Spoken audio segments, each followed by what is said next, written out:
রাজস্থানের জেসলমের এলাকা থেকে পাকিস্তানি এক পাইলটকে আটকের দাবি করে ভারতের বিভিন্ন গণমাধ্যম খবর প্রকাশ করেছে। ভারতের এমন দাবির প্রেক্ষিতে যথাযথ প্রমাণ চেয়েছে পাকিস্তান।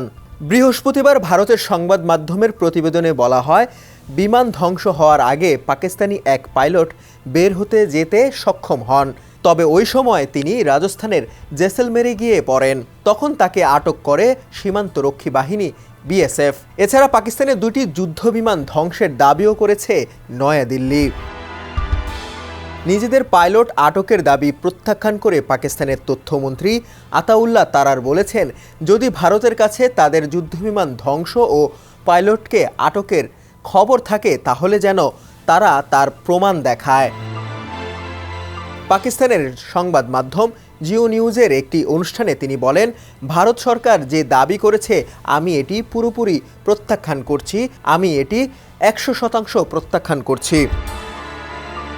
এছাড়া পাকিস্তানের দুটি যুদ্ধবিমান ধ্বংসের তথ্য ভুয়া ও মন গড়া গল্প বলে অবহিত করেছেন তিনি। সামাজিক যোগাযোগ মাধ্যম এক্সে দেওয়া পোস্টে তিনি লিখেন, ভারত F-16 এবং JF-17 যুদ্ধবিমান ভূপাতিত করার যে অযৌক্তিক ও মিথ্যা দাবি করেছে তা কেবল তাদের হতাশার প্রতিফলন।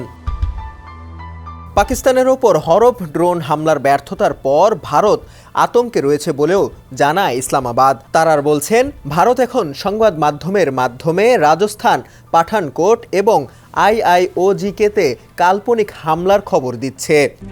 RICL TMX, যুগের পর যুগ স্থাপনা থাকে মজবুত।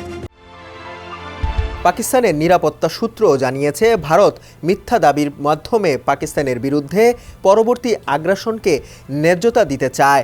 সূত্র আরও বলছে, পাকিস্তানি বাহিনী ভারতের সমস্ত ঘৃণ্য উদ্দেশ্যকে ব্যর্থ করতে সম্পূর্ণরূপে সক্ষম। ডেস্ক রিপোর্ট, সমকাল।